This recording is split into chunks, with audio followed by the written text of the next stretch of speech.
আল্লাহুম্মা আমিন। ربنا ظلمنا أنفسنا وإن لم تغفر لنا وترحمنا لنكونن من الخاسرين ربنا لا تزغ قلوبنا بعد إذ هديتنا وهب لنا من لدنك رحمة إنك أنت الوهاب আয় আল্লাহ তাআলা হাজার হাজার মুসলিম জনতা পুরুষ এবং নারী আমরা তোমার দরবারে হাত তুলেছি, গুনার বোঝা মাথায় নিয়ে হাত তুলেছি। দয়া করে আমাদের জিন্দেগীর সমস্ত গুনাহ খাতাকে আল্লাহ মাফ করে দাও। আয় আল্লাহ তাআলা আমাদের মধ্য থেকে আমাদের মা বাপ যাদের দুনিয়া থেকে বিদায় হয়ে গেল, কবরগুলিকে জান্নাতের টুকরায় পরিণত করে দাও। রব্বির হামহুমা কামা রব্বায়ানি সগীরা, সবাই পড়েন রব্বির হামহুমা কামা রব্বায়ানি সগীরা।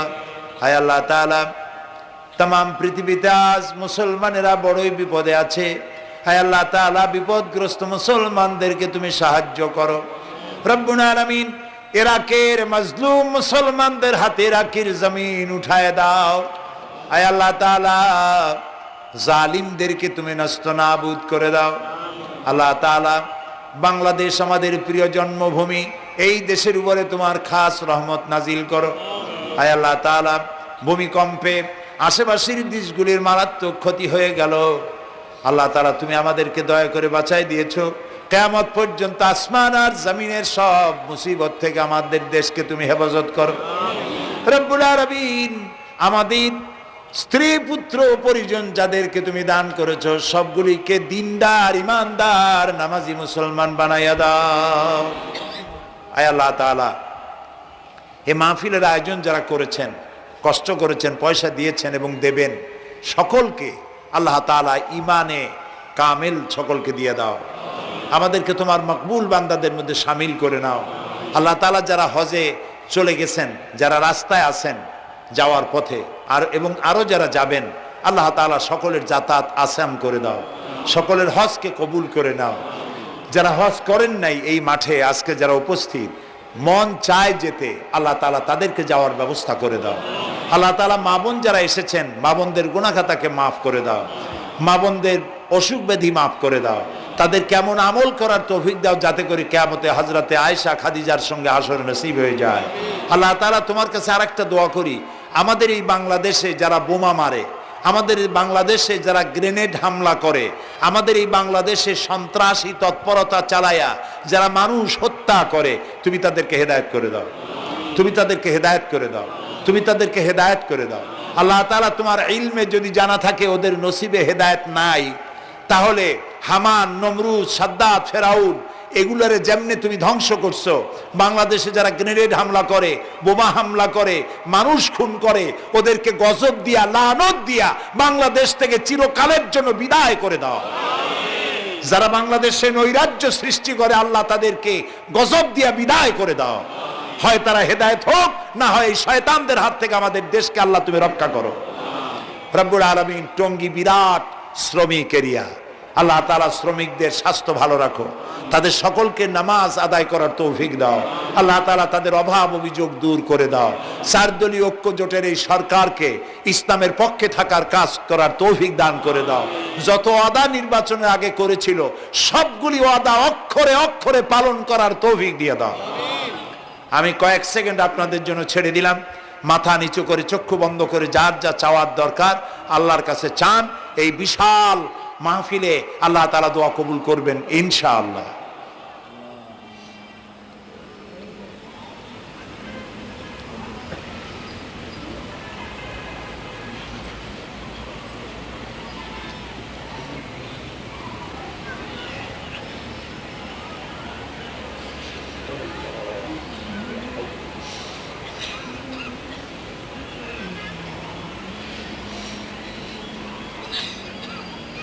হায় আল্লাহ, তোমার আরশে আজিম থেকে তুমি দয়া করে তোমার রহমতের নজর দিয়ে টঙ্গীর এই মাঠের দিকে তাকাও।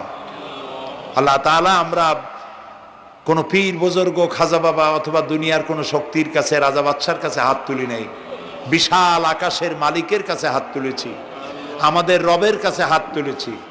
তুমি বলেছো দুনি আস্তাজিবু লাকুম, আমারে ডাকো আমি সাড়া দেব। আল্লাহ তাআলা আমরা ডাকতেছি, তুমি দয়া করে সাড়া দাও। আমরা ডাকতেছি, আমাদের ডাকের সাড়া দাও মাবুদ। আমাদের যাদের রোগ ব্যাধি আছে আল্লাহ দয়া করে শেফায়ে আজেলা দাও, শেফায়ে কামেলা দাও। আল্লাহ তোমার কাছে আর একটা বিনীত দোয়া করি, আল্লাহ তুমি আমাদের জন্মসূত্রে যেসব নিয়ামত আমাদের শরীরে দিয়েছো, নাক, কান, চোখ, হার্ট, কিডনি, চলৎ শক্তি, বলার শক্তি, আল্লাহ মৃত্যুর আগ পর্যন্ত শরীরের এসব নিয়ামতের একটাও চিনায় নিও না বাবু। আল্লাহ তাআলা তুমি আমাদের প্রতি দয়া করো, মেহেরবান হও। মাহফিলের আয়োজন যারা করেছেন আল্লাহ তাদের এই কষ্টকে তুমি কবুল করে নাও। কিয়ামতের দিন কোরআনের সুপারিশ আমাদের জন্য নসিব করে দাও। ربنا تقبل منا إنك أنت السميع العليم وتب علينا إنك أنت التواب الرحيم سبحان ربك رب العزة عما يصفون وسلام على المرسلين والحمد لله رب العالمين واجعل آخر كلامنا عند الموت لا إله إلا الله মুহাম্মাদুর রাসূলুল্লাহ। আসসালামু আলাইকুম ওয়া রাহমাতুল্লাহ। দুনিয়ায় স্থলভাগে পিঁপড়া থেকে শুরু করে হাতি পর্যন্ত, ছোট্ট চেলা পোকা থেকে শুরু করে সাপ, বড় বড় পাইথন পর্যন্ত, টোনাটুনি পাখি থেকে শুরু করে ঈগল পর্যন্ত, নদীর ভিতরে চেলাপুটি থেকে শুরু করে তিমি মাছ পর্যন্ত অসংখ্য প্রাণী সকাল বেলায় খালি পেটে জঙ্গল থেকে, গর্তের মধ্য থেকে, বাসা থেকে, পানির মধ্য থেকে যার যার আস্তানা ছেড়ে আহারের অনুসন্ধানে শত সহস্র কোটি প্রাণী সব যার যার ক্ষুধার পেট নিয়ে বেরিয়ে যায়। আল্লাহ রাব্বুল আলামিন বলেন, সন্ধ্যা হতে না হতে সবগুলির পেট ভরাইয়া যার যার বাসায় আমি ভিড়াইয়া দেই। ইন্নাল্লাহা হুয়ার রাজ্জাকু যুল কুওয়াতিল মাতিন। খেতে দেওয়ার মালিক কে? সেই আল্লাহর এই গুণকে, এই গুণাবলীকে বিশ্বাস করতে হবে। খেতে দেওয়ার মালিক তিনি কেবলমাত্র। সন্তান হয় না, দেওয়ার মালিক কে? বলেন জোরে। হাসাবার মালিক কে? কাঁদাবার মালিক কে? সুখ দেওয়ার মালিক কে? দুঃখ থেকে উদ্ধার করার মালিক কে? হায়াতের মালিক কে? মওতের মালিক কে? ফাআলুন লিমা ইউরিদ। যা খুশি তাই তিনি করতে পারেন। সুবহানাল্লাহ বলে। কোন? কাফ আর নুন, দুটি অক্ষর। যখন যা ইচ্ছে করেন হয়ে যায়। আল্লাহর এই গুণকে বিশ্বাস করলে মানুষ শিরক থেকে বাঁচতে পারবে। মাজার মুখী হবে না মুসলমান, মসজিদ মুখী হবে তখন।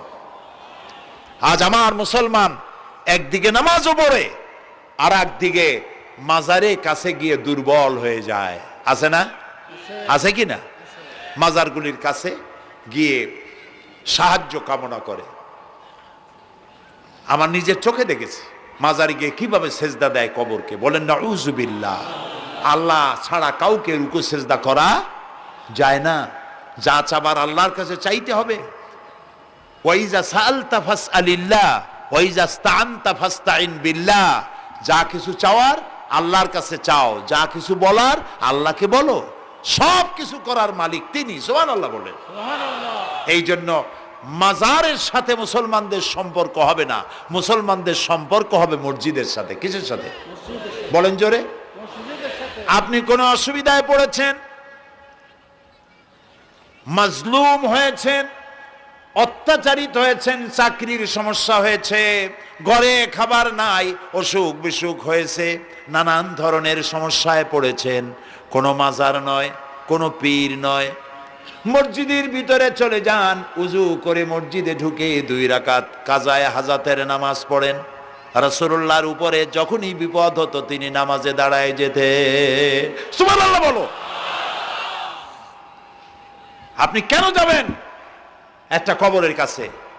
আপনার সাহায্য কামনার জন্য কোনো পীর নয়, আপনার সাহায্যের জন্য কোনো কবর নয়। সাহায্য পাওয়ার জন্য কে? আল্লাহ চান আপনার ঈমানটা খালেস হোক। আল্লাহ তাআলা এটা বরদাস্ত করতে পারেন না যে মানুষ কারো কাছে গিয়া আরেকজনের কাছে গিয়ে নথি স্বীকার করুক। আল্লাহ সহ্য করেন না। ইন্না শিরকা লাযুলমুন আযীম, শিরক হচ্ছে মস্ত বড় জুলম, অত্যাচার। আল্লাহ সব থেকে অপছন্দ করেন কোন গুনাহ বলেন? শিরক। আল্লাহ সহ্যই করেন না। কেন করেন না? একটা যুক্তিতে আসে, যারা বিবাহ করেছেন তাদের স্ত্রী যদি স্বামীর সাথে যে ধরনের হাসি খুশি প্রেমের আদান প্রদান করে, স্বামী ছাড়া যদি আরেকজন পুরুষের সাথে এরকমের ভাব বিনিময় করে, ফোনে কথা বলে, প্রেম করে, খুব সুন্দর করে ভালোবাসা দিয়ে যদি চিঠি লেখে অন্য পুরুষের কাছে অথবা প্রেম নিবেদন করে, তাহলে স্বামীদের অবস্থা কেমন হবে বলেন?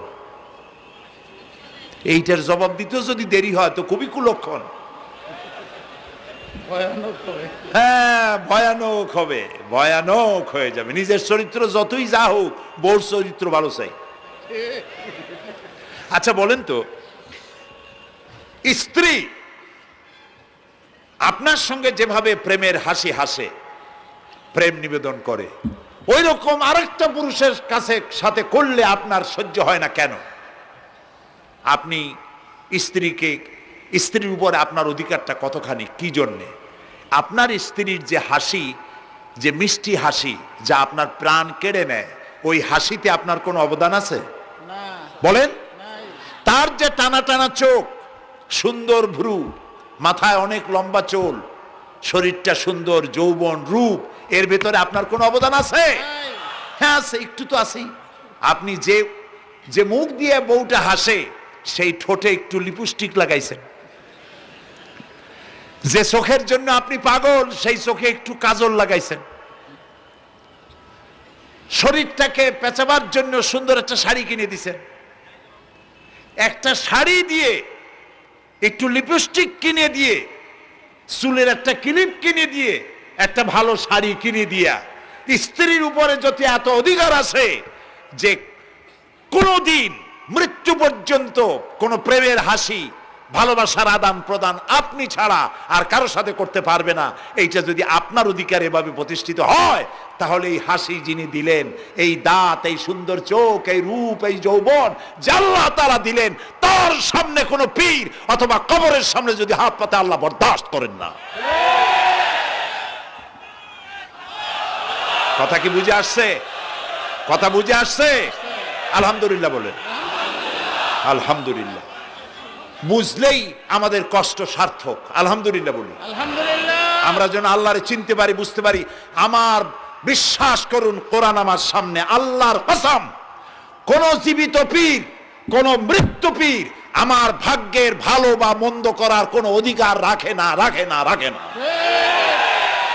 কোন পীর ফু দিয়ে আমার ভাগ্যকে ভালো বানাই দিতে পারবে না, পারবে না, এবং আমার একটা চুলও বাঁকাও করতে পারবে না।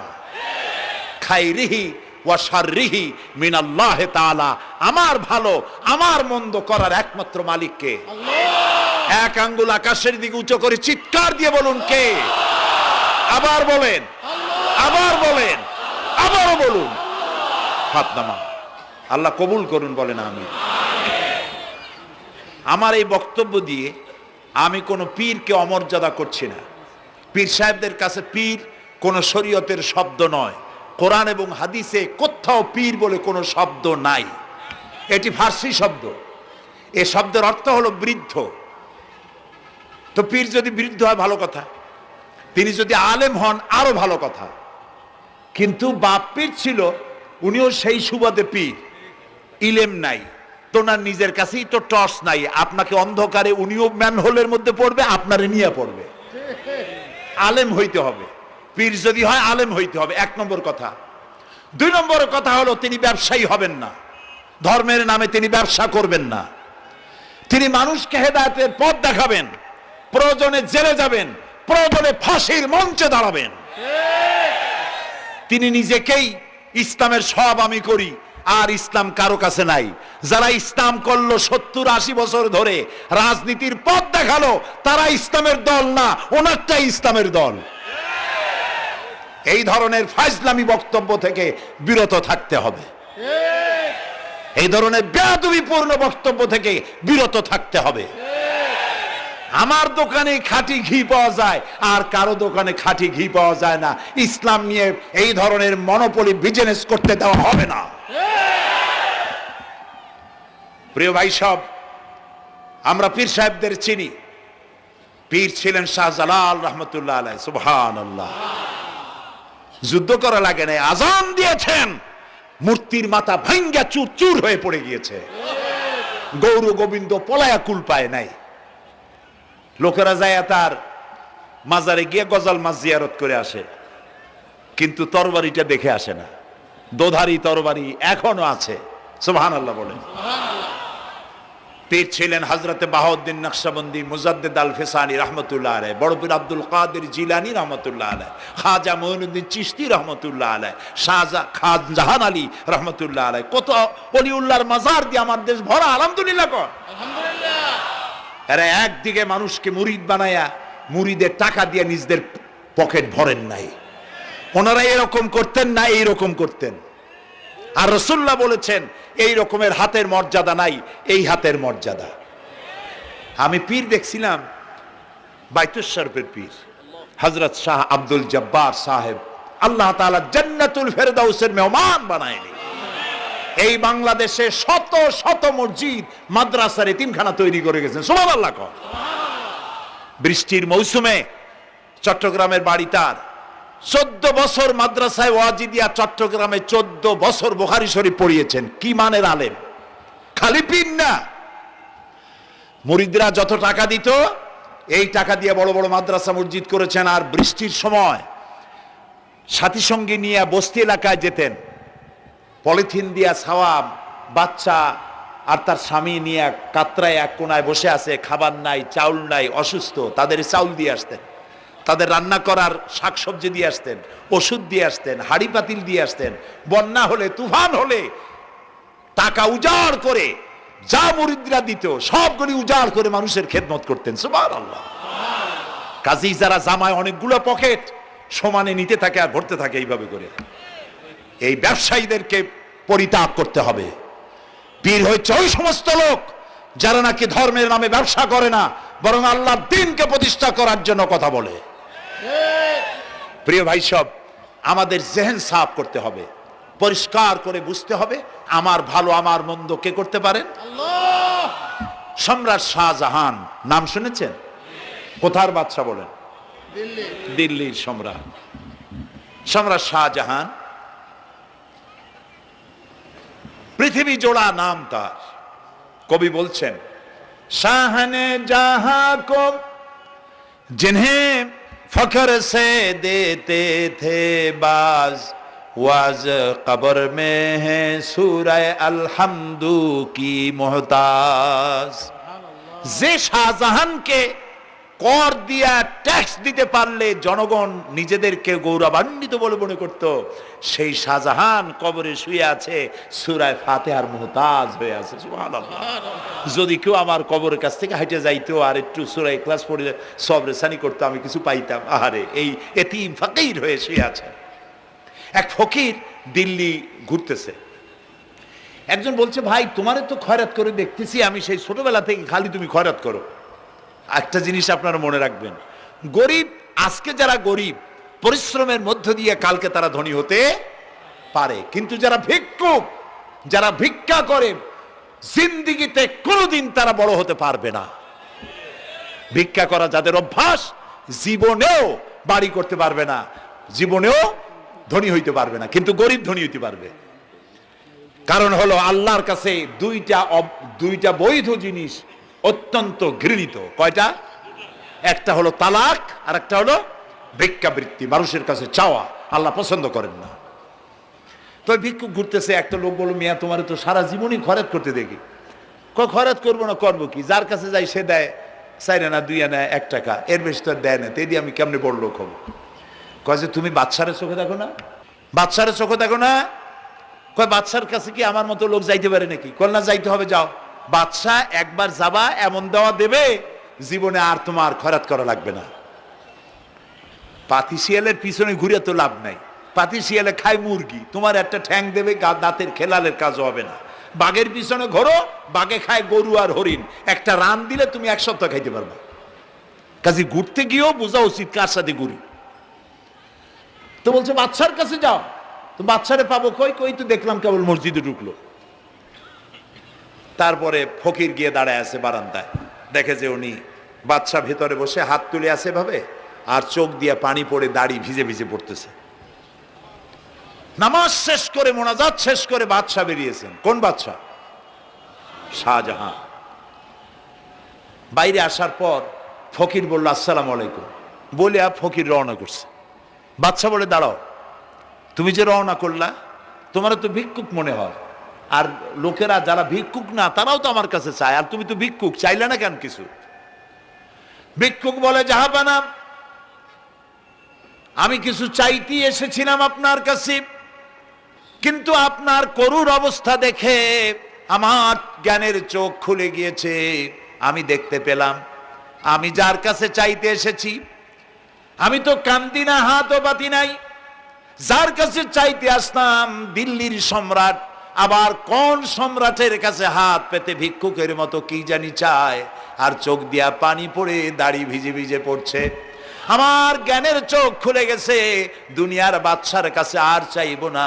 বাদশা কান্দে যে বাদশার কাছে, তার কাছেই চাইব। প্রিয় ভাই সব, এই জন্যে জিহেন সাফ করে ফেলুন। দুনিয়ার কোনো মানুষের জন্য, মানুষের কাছে নয়, কোনো কবরে নয়, কোনো কারো কাছে নয়, আল্লাহ তাআলার কাছেই আমরা নামাজের মধ্যে ঘোষণা করেছি ইয়াকা না'বুদু ওয়া ইয়াকা নাস্তাঈন। আল্লাহ তাআলা, তোমার একমাত্র ইবাদত করি, তোমার কাছেই সাহায্য চাই। কাজী সাহায্য আল্লাহর কাছে। কার কাছে চাইবো বলে? আল্লাহ আমাদের ঈমান পোক্ত করে দিন। আমরা বলি আমিন, আমরা বলি আমিন। অসুখ বিসুখ হইলে পরে ধৈর্য ধরবেন। অনেক মানুষ আছে জ্বর হইলে কয় যে এত নামাজ পড়ি খালি জ্বর আমারই হয়, এত রোজা রাখি, ভালো ভালো কাম করি, আমার ছেলের অসুখ মোটে সারি না। এই জাতীয় কথা বলবেন না। মুমিনের পায়ে যদি কাঁটাও ফোটে সওয়াব থেকে খালি নাই। ধৈর্য ধরতে হবে। কাঁটা ফুটছে, বলেন ইন্না লিল্লাহ। আজাবান লিল মুমিন, মুমিনের জন্য বড়ই আশ্চর্য ব্যাপার, বিপদ হইলেও শুকর আদায় করে, আর সুখে থাকলেও শুকর আদায় করে। সুবহানাল্লাহ বিহামদি। বিপদ আসলে সে বলে ইন্না লিল্লাহি, বলেন ইন্না লিল্লাহি ওয়া ইন্না ইলাইহি রাজিউন। আর যখন শান্তি আসে বলে আলহামদুলিল্লাহ। দুই অবস্থায় তার জন্য নিয়ামত আল্লাহর তরফ থেকে সে পায়, আলহামদুলিল্লাহ। প্রিয় ভাই সব, তো আল্লাহর উপর ঈমান আনার জন্য কয়টা শর্ত বলছিলাম? এই যে প্যাচ লেগে গেছে, কয় যে তিনটা। আল্লাহর উপর ঈমান আনার জন্য শর্ত কয়টা? চারটা। চারটার বলছি কয়টা? দুইটা। আরেকটা হচ্ছে আল্লাহর কুদরত, এ বিশ্বাস করা। আল্লাহর কুদরত মানে শক্তি। আল্লাহর কিছু বিশ্বাস করা। ক্ষমতার উৎস জনগণ নয়, এটা কোরআনের সাথে কন্ট্রাডিকশন হয় এ কথায়। আল্লাহ বলেছেন আন্নাল কুওয়াতা লিল্লাহি জামিয়া, সকল ক্ষমতার উৎস কে? আল্লাহ। চিল্লায় বলো আল্লাহ। ক্ষমতা কি দেখছেন? মাত্র 1.5 মিনিট। কয় মিনিট? মাত্র 1.5 মিনিট। আল্লাহ বলেছেন কোন? সাথে সাথে তামিলনাড়ু, মালয়েশিয়া, ইন্দোনেশিয়া, থাইল্যান্ড, মালদ্বীপ, শ্রীলঙ্কা 2 লক্ষ লোক শেষ, 1 লক্ষের খোঁজ নাই। সমুদ্রের পানি 33 ফিট উঁচু হয়ে এসছে। সুবহানাল্লাহ কই দিচ্ছে করে না? বিজ্ঞানীরা বলেছেন ভারত মহাসাগরের তলদেশে ফাটল ধরেছে, ওর কয়েক কিলোমিটার নিচে ভূমিকম্পের উৎপত্তি হয়েছে। ভারত মহাসাগরের পানি 3 হাত না 4 হাত, কত কিলোমিটার আল্লাহ জানে। এই কয়েক কিলোমিটার নিচে যে মাটি, সেই মাটিরও কয়েক কিলোমিটার নিচে ভূমিকম্পের উৎপত্তি। এখান থেকে ভূমির কম্পন হয়েছে। সেই ভূমিকম্পে সমস্ত মহাসাগরের মধ্যে, ভারত মহাসাগরের মধ্যে জলকম্পন শুরু হয়েছে। পানির কম্পন, মাটির কম্পন একসাথে। 33 ফিট উঁচা, মানে 4 তলা বিল্ডিং এর মতো উঁচু হয়ে আসছে পানি। 4 তলা পরিমাণ উঁচু হয়ে পানি চলে আসছে। বাড়ি গাড়ি সব কিছু খড় কুটার ন্যায় সব উড়িয়ে দিয়েছে। এগুলোরে কপাল পোড়া নাস্তিক যেগুলি, তারা বলে প্রাকৃতিক দুর্যোগ। ওর বাপের মাথা। আচ্ছা, প্রাকৃতিক দুর্যোগ, প্রকৃতি কি? কোন জন্তুর নাম? প্রকৃতি কোন জন্তু জানোয়ারের নাম? প্রকৃতি নিজে চলে না কেউ তাকে চালায়? কে চালায়? কপাল পোড়ারা তা বোঝে না। বিশ্ববিদ্যালয়ের শিক্ষক হয়েছে তো, আল্লাহ দিয়ে আসি কোথায়? তবে সব খারাপ না, ভালো আছে, আলহামদুলিল্লাহ কর। কিছু আছে কপাল পোড়া। বিশেষ করে শান্তিনিকেতনে যারা পড়াশোনা করে আসে, সাহিত্য চর্চা করে, এই সাহিত্য চর্চা করতে করতে এক পর্যায়ে কপাল পুড়ে যায়। আল্লাহরে চিনতে পারে না। সব চেনে, আল্লাহরে চেনে না। আল্লাহ এখন চিনাইতেছে ভালো করে। প্রিয় ভাই সব, কওমে আদ, কওমে সামুদ, এগুলিকে আল্লাহ তারা ধ্বংস করেছেন। কিয়ামতের আগে এই যে 7টা আকাশ, এই আকাশ সম্পর্কে অবিশ্বাসীরা তারা বলেছে আকাশ বলতে কিছুই নেই, এটা নাকি অনেক দূরে, তাই নীলা নীলে দেখা যায়। কি কপাল পোড়া চিন্তা করেন, নীলা নীলা দেখা যায়। এই আকাশ মহাশূন্য। এই আকাশগুলিকে, আকাশ কয়টা? কয়টা স্তর? 7টা। এগুলি কাতাইয়ে সিজিল্লিল কুতুব। কোরআনে কারিমে আল্লাহ তাআলা বলেছেন কিতাবের পৃষ্ঠার মতো কিয়ামতের আগে একটার পর একটা ঠাস ঠাস করে পড়বে, ভেঙে চুরে চুরমার হয়ে যাবে। ওয়াইদাল বিহারু ফুজ্জিরাত, আল্লাহ তাআলা বলছেন ইদাস সামাউ ফাতারাত ওয়াইদাল কাওয়াকিবু ইনতাসারাত ওয়াইদাল বিহারু ফুজ্জিরাত। আকাশের তারকাসমূহ বিক্ষিপ্ত হয়ে পড়বে। অসংখ্য তারকারাজি, বিশাল বিশাল তারকা বিক্ষিপ্ত হয়ে পড়বে। চন্দ্র সূর্য একটার সাথে আরেকটা ধাক্কা লেগে চাঁদ আর সূর্য আলো হারিয়ে ফেলবে, একাকার হয়ে যাবে। পাহাড়গুলো উঁচু করে আল্লাহ তাআলা জমিনের উপরে আছাড় মারবেন, কাল ইহনিল মানফুস, তুলার মতো উড়ে চলে যাবে। সুবহানাল্লাহ বলবা না? কত বড় শক্তি আল্লাহ পাকের। ওয়াইদাল বিহারু ফুজ্জিরাত, সমুদ্র সমূহ বিদীর্ণ হয়ে যাবে। সমুদ্রে যত পানি আছে সমস্ত পানিগুলি নিঃশোষিত হয়ে যাবে মাটির তলায়, এবং সেখানে অগ্নুৎপত্তি হবে। কোরআনে কারিমে আল্লাহ বলে দিয়েছেন গোটা সমুদ্রগুলিতে আগুন জ্বলতে থাকবে। এগুলি কিয়ামতের আলামত। আল্লাহ পাকের অফুরন্ত মেহেরবানি। এই যে কানের কাছ দিয়া গুলিটা চলে গেছে, কানে লাগে নাই। বাড়ির কাছ থেকে কিয়ামত হয়ে গেল, বাংলাদেশে আল্লাহ বাঁচাই দিলেন। সুবহানাল্লাহ বলো, আলহামদুলিল্লাহ বলে।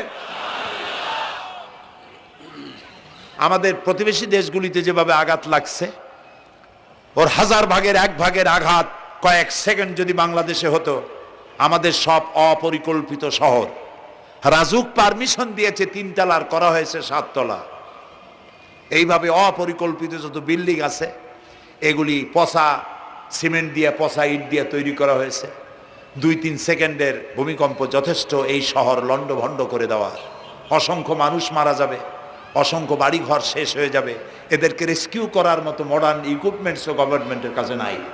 এজন্য আল্লাহর কাছে সেজদা দিয়া গুনার তওবা করতে হবে। আল্লাহ আমাদের মাফ করে দাও, আমার এই গরিব দেশটাকে কিয়ামত পর্যন্ত এই গজব থেকে বাঁচাও। প্রিয় ভাই সব, আল্লাহ তাআলার ক্ষমতার ওয়াজ আমি আজ করতে পারবো না, অনেক লম্বা হয়ে যাবে। কারণ আমাকে 3টা পুঁজির কথা তো কমসে কম বলতেই হবে, অল্প করে হলেও। শুনবেন তো? আল্লাহ তৌফিক দিক, বলেন আমিন।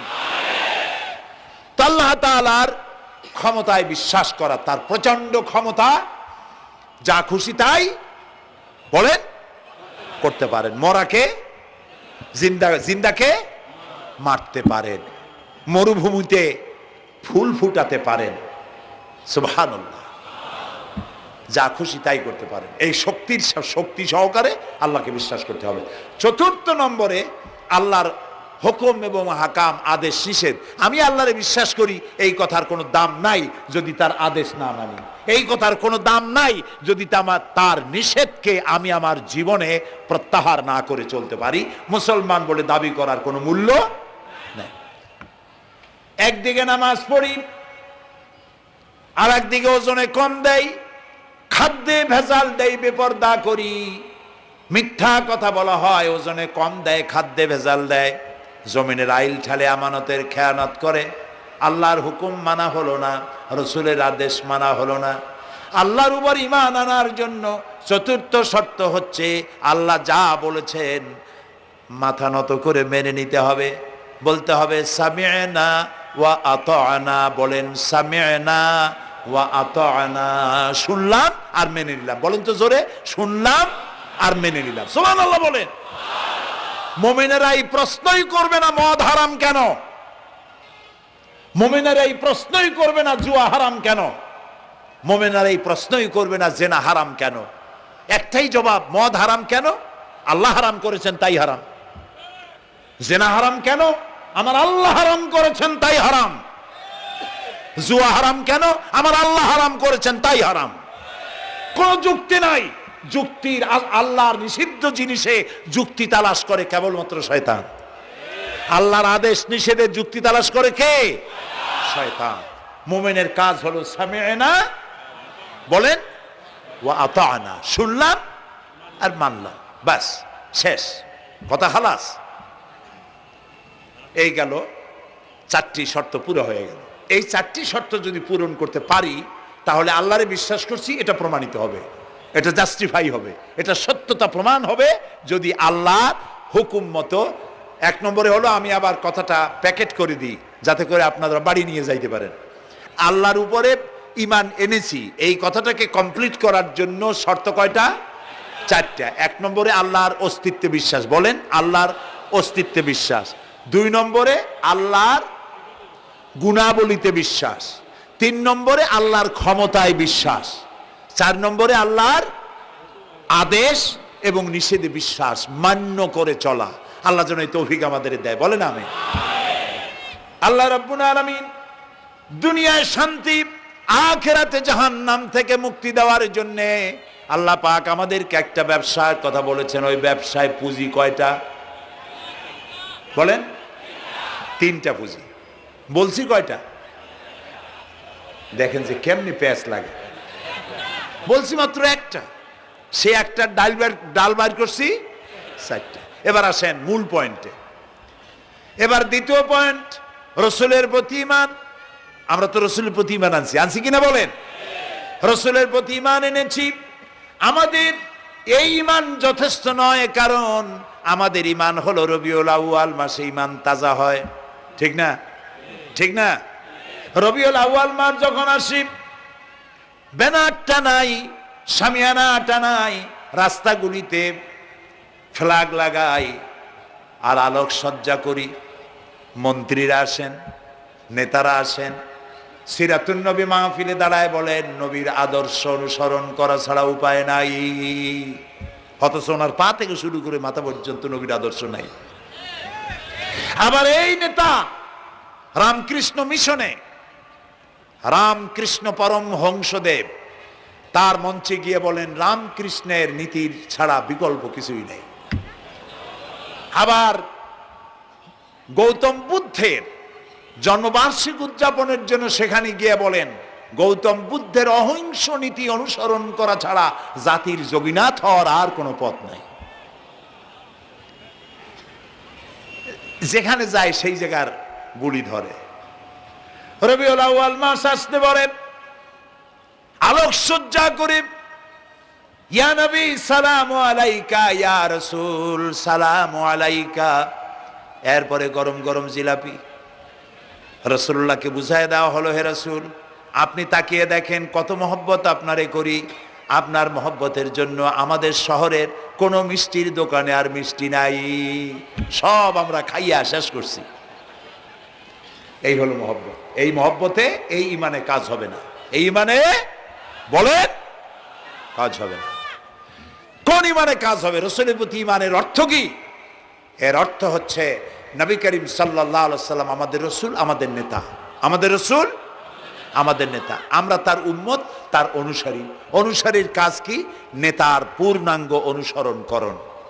রাসূলুল্লাহর আনুগত্য করতে হবে, এটা কে বলেছেন?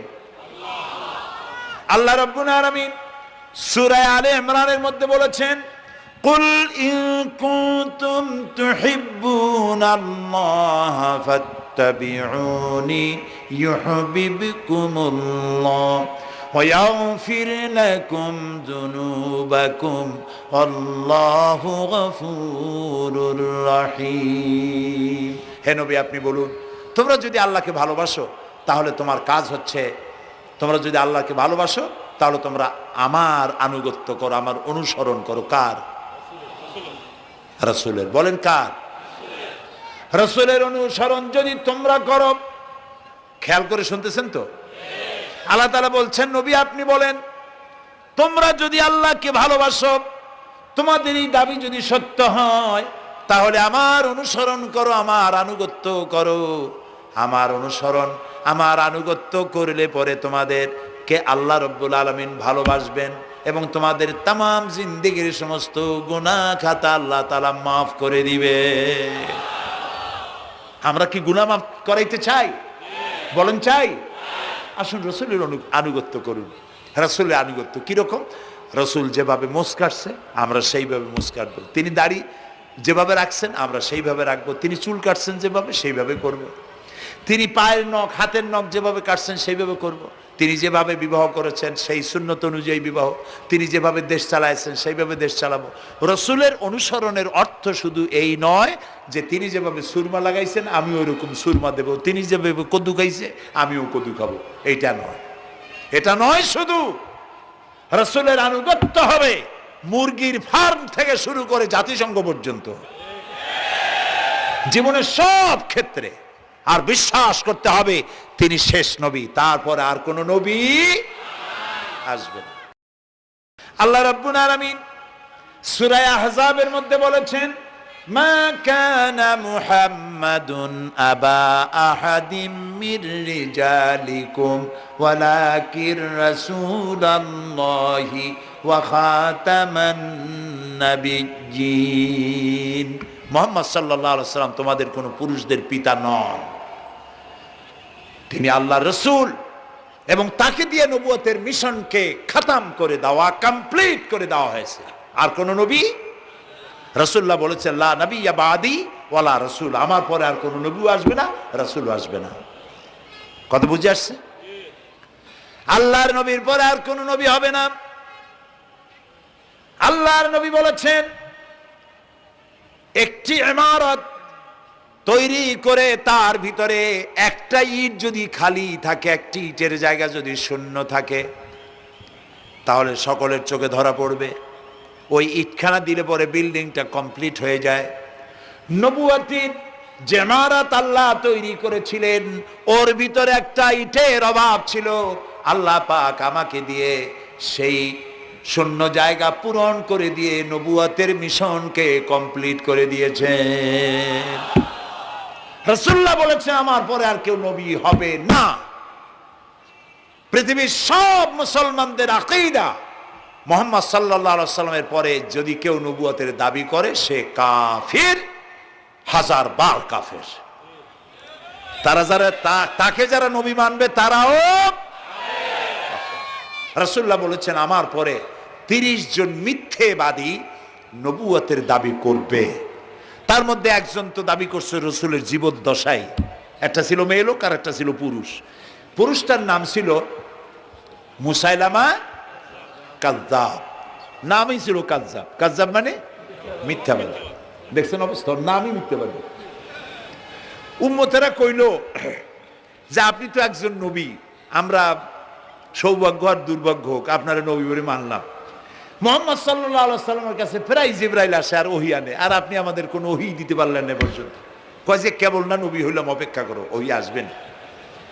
বেশ কিছুদিন যাওয়ার পর খুব চিন্তা ভাবনা করে কয় যে ওহী একটা আসছে। উম্মতেরা সব দৌড়ে আসছে, কি ওহী? কয় যে এইমাত্র শেষ রাত্রে জিবরাইল আসছিল, আইসে আমারে কয়ে গেল একটা সূরা নাজিল করলো। সূরাটা কি? ইন্না আতাইনাকাল আকাক ফাসাল্লি লিরাব্বিকা ওয়াজআক ইন্না শানিয়াকা হুয়াল আবলাক। উম্মতেরা কয় সর্বনাশ, এই সূরা পড়তে গেলে তো আমরা কাইসা মরে যাব। এর অর্থ তো খুব বিকায়দা। কি কি সূরা নাজিল হইল আপনার উপরে? ইন্না আতাইনাকাল আকাক, মানে আমি তোমাকে হুতুম পেশা দান করেছি,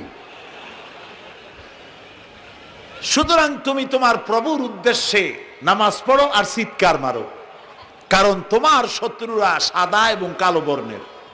আমরা তো আগামাথা কিছু বুঝলাম না, কি ওই? আচ্ছা ঠিক আছে, পয়গম্বর মুহাম্মদ সাল্লাল্লাহু আলাইহি সাল্লামকে তার উম্মতেরা নিয়ে যায় তাদের বাগানে, মাঝে মধ্যে নিয়ে যায়। নিলে পরে যে কুয়ায় পানি থাকে না, শূন্য কুয়া পানিতে ভরে যায়। যে গাছতলা দিয়ে তিনি হেঁটে যান, যে খেজুর গাছে খেজুর নাই, সেই গাছতলা দিয়ে রাসূল হেঁটে গেলেন, গাছে ফল ধরে যায়। আপনি তো এরকম কিছু দেখাইতে পারেন না। কয় তোমরা তো আমার নেও না, চলো না যাই। নিয়ে গেছে, যাইয়া দেখে যে কুয়ার পাড় দিয়ে যায়, যে কুয়ায় পানি থাকে তা থাকে না, শুকায় যায়। যে গাছতলায় দিয়ে যায়, ওই গাছে খোরমা থাকলে সাথে সাথে খড়গুলো ঝরে যায়। উম্মতের কয় কি একটা কপাল পড়ো নবী পাইলাম ভাগে। আল্লাহ তারে শেষ করছে দুনিয়া থেকে, জাহান্নামে চলে গেছে। সেই মহিলাটাও গেছে, সেও গেছে। রাসূলুল্লাহ বলেছেন এইরকম 30 জন মিথ্যাবাদী নবুয়তের দাবি করবে কিয়ামতের আগ পর্যন্ত। গোলাম আহমদ কাদিয়ানী, এ হলো ইতিহাসে আমরা যদ্য পাই, তার পর্যন্ত 28 জন হয়েছে। মুহাম্মদ সাল্লাল্লাহু আলাইহি সাল্লামের ইন্তেকালের পর ওকে নিয়ে হয়েছে 28 জন। কয়জন হইল? বাকি আছে কয়জন? তাই বলে কিয়ামত যে এই 2 জন হইলি আগামী বছর বা 5-6 বছরের মধ্যে কিয়ামত হবে, ওইটা চিন্তা করেন না। এই পৃথিবীতে একটা লোক আল্লাহ শব্দ উচ্চারণ করার যদি থাকে, কিয়ামত সে পর্যন্ত হবে না। সুবহানাল্লাহ। সুতরাং বহুত দেরি আছে কিয়ামতের। তবে ওর মতো আরো শয়তান 2 জন আসবে। গোলাম আহমদ কাদিয়ানী বলল, আমি পয়গম্বর, আমি নবী, আমার উপরে ওহী আসে। তো তার সঙ্গে ওই যুগের বড় আলেম মাওলানা আতাউল্লাহ শাহ বুখারী রহমতুল্লাহ আলাইহি, তিনি বললেন, আচ্ছা তুমি যে নবুয়তের দাবি করো, এই শক্তি তুমি পাও কই? কয় যে আমার শক্তি তো কোরআন, কোরআনের মধ্যেই আছে আমার কথা। কোথায়? কয় সূরা সফের মধ্যে আছে, ইয়াতি মিন বাদি ইসমুহু আহমদ। ঈসা আলাইহিস সালাম আমার ব্যাপারে ফোরকাস্ট করেছেন, ভবিষ্যৎবাণী দিয়েছেন যে আমার পরে একজন আসবে, তার নাম হবে আহমদ। আমি তো সেই আহমদ। মাওলানা বুখারী বলছেন, বেকুব, ঈসা আলাইহিস সালাম যার কথা বলেছেন তার নাম, ঈসা আলাইহিস সালাম যার কথা বলেছেন তার নাম হলো ফকাত আহমদ, আর তোমার নাম হলো গোলাম আহমদ। তাহলে এতে করে বোঝা যায় ঈসা আলাইহিস সালাম যার কথা বলেছেন তুমি সেই আহমদের গোলাম, তো তুমি নবুয়তের দাবি করো কেন? গোলাম আহমদ কয় যে হুজুর, আমার নামের আগে গোলাম বৈশা একটু সমস্যা হয়েছে, ঠিক, তো গোলামটারে যদি বাদ দেই তাহলে তার আপনি আপত্তি করতে পারেন না, আমি আহমদ থাকি আর আপনি আমার উম্মত হয়ে যান। আমি আমার কথা ঈসা আলাইহিস সালাম বলেছেন।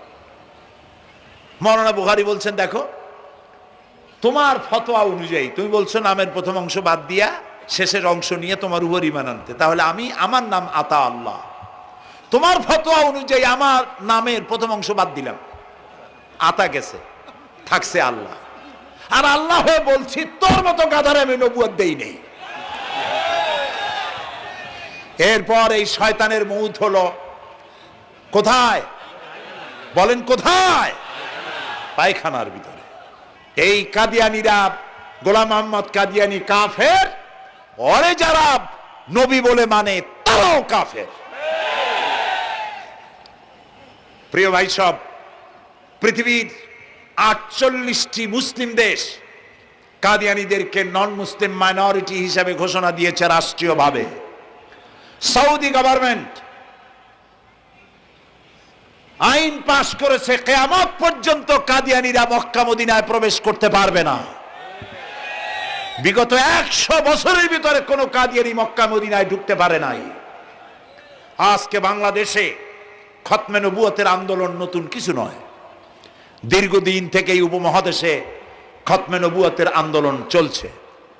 এই আন্দোলন চলবে যতদিন পর্যন্ত সরকারের পক্ষ থেকে তাদেরকে নন মুসলিম মাইনরিটি ঘোষণা না করা হচ্ছে, আন্দোলন চলবেই।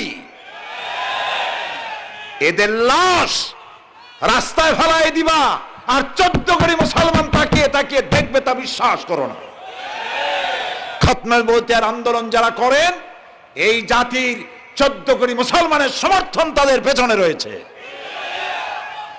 কাজী তাদের ব্যাপারে উচ্চবাচ্য কথা বলতে গিয়ে ব্যারিস্টার হন, আইনজীবী হন, যেই হন, খতমে নবুয়তের আন্দোলন যারা করে তাদের ব্যাপারে কথা বলতে গিয়ে মুখ সামনে কথা বলবেন।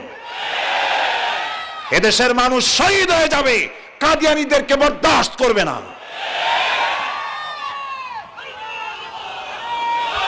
আমাদের দেশে হিন্দু, থামুন, আমাদের দেশে হিন্দু, খ্রিস্টান, বৌদ্ধ আমাদের দেশের নাগরিক অধিকার ভোগ করে না? আমাদের সমান নাগরিক অধিকার তারা ভোগ করে।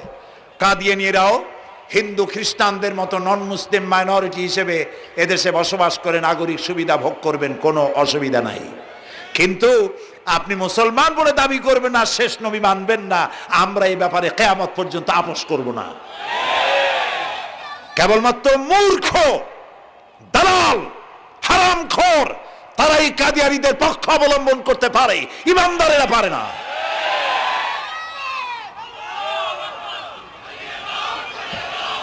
কাদিয়ানীরা যে সব মসজিদ তৈরি করে, এগুলি মসজিদ নয়, এগুলি উপাসনালয়। হিন্দুদের মন্দিরকে যেভাবে আমরা সম্মান করি, ওদের উপাসনালয়কেও সম্মান করি। কিন্তু কাদিয়ানীরা যতদিন মুসলমান নামের পরিচয় দিতে থাকবেন, আমরা আমাদের অধিকার আদায়ের জন্য সুশৃঙ্খলভাবে গণতান্ত্রিক পদ্ধতিতে আমরা এই অধিকার আদায়ের চেষ্টা করব। খতমে নবুয়তের আন্দোলন কোনো রাজনৈতিক আন্দোলন নয়, এটি আমাদের ইমানের আন্দোলন। যারা আন্দোলন করতেছেন তারা আমাদের ফরজে কিফায়ার দায়িত্ব পালন করছেন। প্রিয় ভাই সব, রাসূলের প্রতি ঈমান আনতে হলে এরকম ঈমান আনতে হবে, তারপরে আর কোন নবী আসবে না। তারপরে কথা হলো তাকে অনুসরণ করতে হবে পায়ের নখকাটা থেকে শুরু করে মাথার চুল পর্যন্ত, জীবনের সব ক্ষেত্রে রাসূলের অনুসরণ করতে হবে। তিনি সেনাপতি ছিলেন, শ্রমিক ছিলেন, পিতা ছিলেন, নানা ছিলেন, স্বামী ছিলেন, ঠিক না? তিনি রাষ্ট্রপ্রধানও ছিলেন। আজকে যারা ধর্ম আর রাজনীতি আলাদা করেন তারা মুনাফিক, মুসলমান নয়, তারা কি? মুনাফিক। এই জন্য আমাদেরকে মনে রাখতে হবে নবী করিম সাল্লাল্লাহু আলাইহি ওয়াসাল্লাম রাষ্ট্র পরিচালনা করেছেন। যারা ধর্ম আর রাজনীতি আলাদা করেন তারা মুসলমান হিসাবে আল্লাহর কাছে পরিচিত হতে পারবেন না। প্রিয় ভাই সব, নবীজি মক্কা থেকে মদিনা এলেন, মদিনা এসে রাষ্ট্রপ্রধানের দায়িত্ব পালন করলেন। আজ তিনি রাষ্ট্রপ্রধান, কোরআন হলো সংবিধান, কোরআনের আইন চালু করে দিলেন। চুরি বন্ধ হলো, ডাকাতি বন্ধ হলো, জেনা ব্যভিচার বন্ধ হয়ে গেল, মানুষ দরজা খুলে ঘুমাবার সুযোগ পেল। সুবহানাল্লাহ, সুবহানাল্লাহ। নবী করিম সাল্লাল্লাহু আলাইহি ওয়াসাল্লাম একটি সুন্দর সুখী সমাজ পৃথিবীতে চালু করে গেলেন। আজ আমাদের ভাগ্য যদি খুলতে হয়, রাসূলের অনুসরণ করি আমাদেরকে রাষ্ট্র পরিচালনা করতে হবে। ইসলাম সন্ত্রাসকে প্রশ্রয় দেয় না, ঠিক না ভাই? আমাদেরকে যারা সন্ত্রাসী বলে, ওরাই তো সন্ত্রাসের দাদা, ওরা সন্ত্রাসের জন্মদাতা। আমাদেরকে সন্ত্রাসী বলো? আমি আমেরিকায় বক্তব্য করেছি, লন্ডনে বক্তব্য করেছি, আমি তাদেরকে বলছি তোমরা আমাদেরকে সন্ত্রাসী বলো? আমাদের দেশে যাইয়া দেখো, তোমাদের এখানে সমস্ত সুপার মার্কেটগুলি সব বন্ধ হয়ে যায় বেলা 4টায়, কোনো মার্কেট খোলা থাকে না। কেন খোলো না? তোমরা সিকিউরিটি দিতে পারবে না বলে খোলো না। চুরি হবে, ডাকাতি হবে, লুটপাট হবে, এই জন্য বিকেলই সব বন্ধ হয়ে যায়, রাতে কোনো দোকান খোলা থাকে না।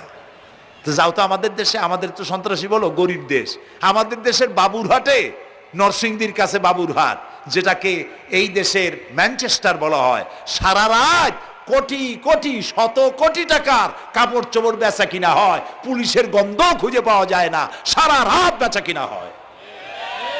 গ্রামের বাজারগুলি যায় দেখেন, আমাদের দেশে যশোরে, খুলনায়, উত্তরবঙ্গে রাত 2টা 2:30টা পর্যন্ত বেচা কিনা হয়, ঠিক না? এই যে আমাদের দেশে আল্লাহর মেহেরবানি, এবারে যে ঈদের সময় ঈদ আর পূজা একসাথে হইল, মুসলমান মেয়েরা, হিন্দু মেয়েরা সোনা দানা গলায় পরিয়া, হাতে পরিয়া, তারপরে বাজারঘাট ঈদের কেনাকাটা, পূজার কেনাকাটা করছে, কোনো অসুবিধা হয় নাই, ঠিক না? আল্লাহর মেহেরবানি, র্যাবে জি যা করার করছে। মক্কা শরীফে, মদিনা শরীফে দেখলাম লোকেরা হাত তুলে, বাংলাদেশি লোকেরা ওখানে যারা আছে, র্যাবের জন্য দোয়া করছে, আল্লাহ র্যাবের প্রতি তুমি রহমত নাজিল করো, আল্লাহ রহম করুন কনা আমি।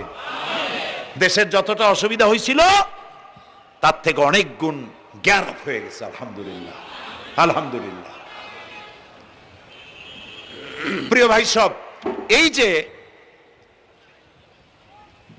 আল্লাহ রাব্বুল আলামিন মুসলমানদেরকে পৃথিবীর মধ্যে সব থেকে বেশি শান্তি প্রিয় করেছেন, কোন আলহামদুলিল্লাহ। তোমরা আমার মক্কা যাইয়া দেখো, মক্কা মদিনায় যাইয়া দেখো, আমাদের কেউ সন্ত্রাসী, মক্কা মদিনায় লক্ষ লক্ষ মানুষ এই যে সব চলে গেছে, এখন কোথায় গেছে? সারা পৃথিবী থেকে মানুষের এখন ছুটছে ছুটছে, পৌঁছে গেছে, আর পথে আছে, প্লেনে আছে, নদীতে আছে, গাড়িতে আছে, সুবহানাল্লাহ। লক্ষ লক্ষ মানুষ চলে গেছে, সবার একই ড্রেস, একই গন্তব্য, একই স্লোগান, লাব্বাইক আল্লাহুম্মা লাব্বাইক। সব মানুষ চলে গেল।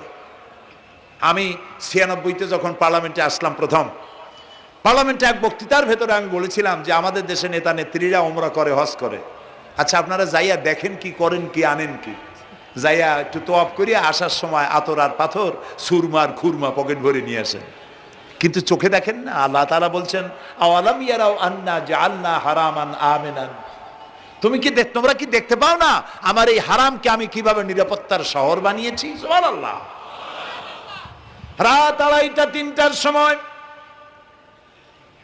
চাঁদের মতো সুন্দরী যুবতী মেয়ে একাকিনী, কোনো পুরুষ সঙ্গী ছাড়া, নিজের ডেরা, নিজের তাবু ফেলে কাবা শরীফের ভিতরে এসে গেল, লক্ষ লক্ষ পুরুষের মধ্য দিয়ে আল্লাহর ঘর তওয়াফ করলো, তাহাজ্জুদের নামাজ আদায় করলো, এরপরে দোয়া দুরুদ করে কান্নাকাটি করে মেয়ে লোকটি একাকী লক্ষ লক্ষ মানুষের মধ্য দিয়ে নিজের ঘরে ফিরে গেল।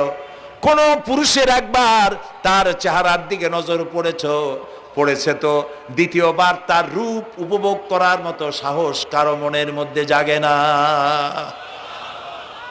হাজার বছরের ইতিহাস, মক্কা থেকে, মদিনা থেকে, আরাফাত থেকে, মুজদালিফা থেকে, মিনা থেকে একটা নারী লাঞ্ছিতা হয়েছে, ধর্ষিতা হয়েছে, অপমানিতা হয়েছে, এর ইতিহাস নয়। প্রিয় ভাই সব, প্রসঙ্গক্রমে এই টঙ্গী লক্ষ লক্ষ লোকেদের সমাবেশ হয়, আলহামদুলিল্লাহ বলো, হতেই পারে। তাবলিগি জামাতের ভাইয়েরা এখানে উপস্থিত হন, সারা দেশ থেকে, বিভিন্ন দেশ থেকেও লোকজন আসে, এক জায়গায় বসে আল্লাহ বিল্লাহ করে, মোনাজাত করে। এটা মনে আসতো তাই বলতেছি। কেউ কেউ এটাকে খুব বাড়াবাড়ি করেন, সে বাড়াবাড়িটা হলো, কেউ কেউ বলেন আরাফাতের পরেই দ্বিতীয় এই সমাবেশ। এই বেয়াদবি শব্দটা কেউ উচ্চারণ করবেন না আল্লাহর হস্তে। কোথায় টঙ্গী, কোথায় আরাফাত, আর কোথায় টঙ্গী? কি এর সাথে আপনি কি মিলান? আপনি বলুন, এখানে লক্ষ লক্ষ লোক হয়েছে, আমরাও দেখতে পাচ্ছি লক্ষ লক্ষ লোক হয়, কিন্তু আপনি কেন দ্বিতীয় সমাবেশ বলেন? কেন আপনি আরাফাতের ময়দানের পরে এই কথা বলেন? মহা গুনাহ, মহা বেয়াদবি। আরাফাতে যাওয়া ফরজ, টঙ্গীতে আসা নফল নয়। আপনি কিসের সাথে কি তুলনা করেন? জিন্দিগিতে এই চিন্তা করবেন না। কিছু কিছু লোক আছে গ্রামের মধ্যে, অবশ্য কোনো আলেম, কোনো মুরব্বীরা এইসব কথা বলেন না, মূর্খ যারা, তারা এই ধরনের কথা ছড়াইছে গ্রামে, 3 বার টঙ্গিতে আসতে পারলে 1 হজের সওয়াব হয়। বলেন নাউজুবিল্লাহ। শুধু 3 বার না, কিয়ামত পর্যন্ত লোকের এখানে আসতে থাকলে আরাফাতের ময়দানে 1 সেকেন্ডের যে সওয়াব হবে তাও হবে না। আরাফাত হচ্ছে সেই ময়দান যেখানে আদম আলাইহিস সালাম থেকে শুরু করে মুহাম্মদ রাসূলুল্লাহ সাল্লাল্লাহু আলাইহি সাল্লাম পর্যন্ত সব নবীদের চোখের পানি শুকিয়েছে। পৃথিবীর কোটি কোটি মানুষ এখানে কাঁদছে। আর আল্লাহ রাসূল বলেছেন, আল হাজ্জুল মাবরুর লাইসা লাহুল জাযাউ ইল্লাল জান্নাহ। একটা কবুল হজের সওয়াব আল্লাহর কাছে বেহেশত দেওয়া ছাড়া আর কিছুই নেই। মান হাজ্জা লিল্লাহ ফালাম ইয়ারফুস ওয়ালাম ইয়াফসুক রাজাকা ইয়াউমিন ওয়ালাদাতহু উম্মুহু, রাওয়াহুল বুখারী। বুখারী শরীফের হাদিস। রাসূলুল্লাহ বলছেন, আরাফাতের ময়দান থেকে হাজিরা যখন বেরিয়ে যায় সন্ধ্যায়, মা যেমন নিষ্পাপ সন্তান প্রসব করে, আরাফাত থেকে হাজিরা তেমন নিষ্পাপ হয়ে বেরিয়ে যায়। আল্লাহর হস্তে আপনারা এই তুলনাটা কেউ করবেন না। বলবেন অনেক বড় সমাবেশ হয়েছে, লক্ষ লক্ষ লোক হয়েছে, বাস শেষ। এটা দ্বিতীয় সমাবেশ, আরাফাতের পরের এটা দ্বিতীয় স্থান অবলম্বন করেছে। এইসব বাজে কথা আর একদিনও বলবেন না। মহাবেয়াদবি যদি কেউ বলে থাকেন আস্তাগফিরুল্লাহ পড়ুন, পড়েন আস্তাগফিরুল্লাহ। আল্লাহ সবাইকে ক্ষমা করুন, বলুন আমিন। এখানে আসলে দোয়া কবুল হবেই, কোনো গ্যারান্টি নেই, কোনো গ্যারান্টি নাই। কিন্তু রাসূলুল্লাহ বলেছেন আরাফাতের ময়দানে দোয়া কবুল হয়। রাসূলুল্লাহ বলেছেন আল্লাহর ঘরের কাছে দাঁড়ায়া মুলতাজিমে দাঁড়ায়া এমন কোন দোয়া করি নাই যে আল্লাহ কবুল করেন নাই। কাজে এই সব চিন্তা করবেন না প্রিয় ভাই। সব রসুলের প্রতি ঈমান আনতে হলে রসুলের জীবনকে জানতে হবে। রসুলের জীবন আমরা অনেকেই জানি না। বাংলা ভাষায় বহুত বইপত্র বেরিয়েছে রসুলের জীবনী সংক্রান্ত। মেহেরবানি করে কিনবেন এবং পড়বেন। রসুলের প্রতি ঈমানের অর্থ হলো রসুলুল্লাহর পা থেকে শুরু করে মাথা পর্যন্ত সবটা আমল করা এবং তাকে মোহাব্বত করা। রসুলকে কি করবো আমরা? কি মোহাম্মদ সে ওয়াফা তূনে তু হাম তেরে হ্যাঁ, ये जहां चीज ही क्या लोह कलम तेरे हैं। মোহাম্মদ সাল্লাল্লাহু আলাইহি সাল্লামের সঙ্গে যদি তুমি মহব্বতের কানেকশন জুড়িয়ে দিতে পারো, তার অনুসরণ আর অনুকরণ যদি করতে পারো, আকাশ আর জমিন তো দূরের কথা, লোহ কলম পর্যন্ত আল্লাহ তোমার জন্য করে দেবে। নবী করিম সাল্লাল্লাহু আলাইহি সাল্লামের উপর ঈমান আনার অর্থ হলো তার অনুসরণ অনুকরণ করা। 3 নম্বরে ওয়াতুজাহিদুনা ফি সাবিলিল্লাহি বিআমওয়ালিকুম ওয়া আনফুসিকুম। আল্লাহর রাস্তায় লড়াই করো জান দিয়া আর মাল দিয়া। কি দিয়ে কোন তো? জান দিয়া আর মাল দিয়ে। আমরা কিন্তু বলি হুজুর আসি আসি আপনার সাথে, আপনার পিছনে আসি, জানটা দিয়ে দেব। এই মানুষেরা খুব চালাক। আপনি জান দিলে তো মাল থেকে যাবে। আগে দেবেন কি? মাল, পরে দেবেন জান। মাল দিতে হবে, জান দিতে হবে আল্লাহর দ্বীন প্রতিষ্ঠার জন্য। রাসূলুল্লাহ জীবন দিয়ে, সাহাবায়ে কেরাম জীবন দিয়েছেন, রাসূলুল্লাহ রক্ত দিয়েছেন, দান দান মোবারক শহীদ হয়েছে। আমি দেখেছি ওহদের মাঠে, আমি ওহদে যখন সফর করেছি, আল্লাহ বহুবার নিয়েছেন আলহামদুলিল্লাহ। আমাকে সেখানকার একজন আলেম মদিনার, তিনি আমাকে নিয়ে গেলেন ওহদে বেশ কয়েক বছর আগে। ওহদে গিয়ে দেখলাম, আমাকে দেখালো যে নবী করিম সাল্লাল্লাহু আলাইহি সাল্লামের যেখানে দান শহীদ হয়ে গিয়েছিল, দাঁত মোবারক শহীদ হয়েছে, রাসূলুল্লাহ বেহুশ হয়ে পড়ে গেছিলেন। তাকে হযরতে আবু বকর, হযরত ওমর, হযরত ওসমান এই 3 জনে উঁচু করে নিরাপদ জায়গায় নেওয়ার জন্য দৌড়াচ্ছিলেন। পাহাড়ের উপরে যখন উঠতেছিলেন, ওই 3 জন রাসূলকে ঘাড়ে করে নিয়ে উঠতেছেন। পাহাড় তখন কাঁপতেছিল, পাহাড় কাঁপতেছে, এত বড় কাঁপন উঠেছে পাহাড়ের। পাহাড় সেই এলাকা থেকে কাগজ কাটলে, কেচি দিয়ে কাগজ কাটলে যেমন রেজা রেজা হয়ে যায়, আমার নিজের চোখে আমি দেখলাম। তিনি আমাকে দেখালেন এই সেই এলাকা যেখানে রাসূলকে উঠানো হয়েছিল। পাহাড় আল্লাহর ভয়তে কাঁপতেছিল তরতর করে। সেই উঁচা জায়গা, একটা বিশ্রামের মতো জায়গা পাহাড়ের মধ্যে, সেইখানে তাকে নিয়ে যখন রাসূলকে যখন শোয়ানো হচ্ছিল, পাহাড় কাঁপতেছে। নবী করিম সাল্লাল্লাহু আলাইহি সাল্লাম তখন বলছেন, উসবুতি ইয়া জিবাল, উসবুতি ইয়া জিবাল, ইন্নাকা আলাইয়া নবিয়ান ওয়াস-সিদ্দিকিন ওয়াস-শাহীদাইন। হে পাহাড়, উসবুতি ইয়া জিবাল, হে পাহাড় থেমে যা, তোর উপর আল্লাহর নবী, তোর উপরে সিদ্দিক আর দুইজন শহীদ দাঁড়িয়ে আছে, থেমে যা। পাহাড় থেমে গেল। সিদ্দিক হযরত আবু বকর, দুইজন শহীদ তোর উপরে, হযরতে ওমর, হযরতে উসমান রাদিয়াল্লাহু তাআলা আনহুমা। কবে শহীদ হবে রাসূলুল্লাহ আজকে বলতেছেন তোর উপরে দুইজন শহীদ দাঁড়িয়ে আছে। এইভাবে কষ্ট করেছেন নবীজি, ক্ষুধায় কষ্ট করেছেন, যুদ্ধ করেছেন। তবে সেই যুদ্ধ আক্রমণাত্মক ছিল না, ডিফেন্সিভ ছিল। আক্রমণকে প্রতিহত করার জন্য তিনি লড়েছেন। প্রিয় ভাই সব, এত কষ্ট করার পর তিনি যে দিন কায়েম করে গিয়েছিলেন, আল্লাহ তাআলা বলছেন ওয়াতুজাহিদুনা ফি সাবিলিল্লাহি, আল্লাহর রাস্তায় লড়াই করো জান দিয়ে আর মাল দিয়ে আমার দ্বীনকে প্রতিষ্ঠা করার জন্য। যদি তোমরা ইসলাম বুঝে থাকো এরই মধ্যে তোমাদের জন্য কল্যাণ নিহিত রয়েছে। সুবহানাল্লাহ বলেন, এরই মধ্যে কল্যাণ। সুতরাং শুধু টুপি মাথায় দিয়ে নামাজ পড়লেই হবে না, নামাজও পড়তে হবে, আল্লাহর হুকুম হাকাম মানতে হবে, রোজাও রাখতে হবে, হজও করতে হবে, যাকাতও দিতে হবে, স্ত্রীকে পর্দায় রাখতে হবে, আমলে আখলাকে, সিরাতে সুরাতে, চলনে বলনে, ব্যবসায় বাণিজ্যে, বক্তৃতায়, রাজনীতি, অর্থনীতি, সমাজনীতি, সব জায়গায় আল্লাহ এবং রসুলের পূর্ণাঙ্গ আনুগত্য করার নামই হলো মুসলমান হয়ে যাওয়া। সুবহানাল্লাহ। এই মুসলমান হইতে পারবো আমরা? আল্লাহ যেন তৌফিক দেন, আমিন।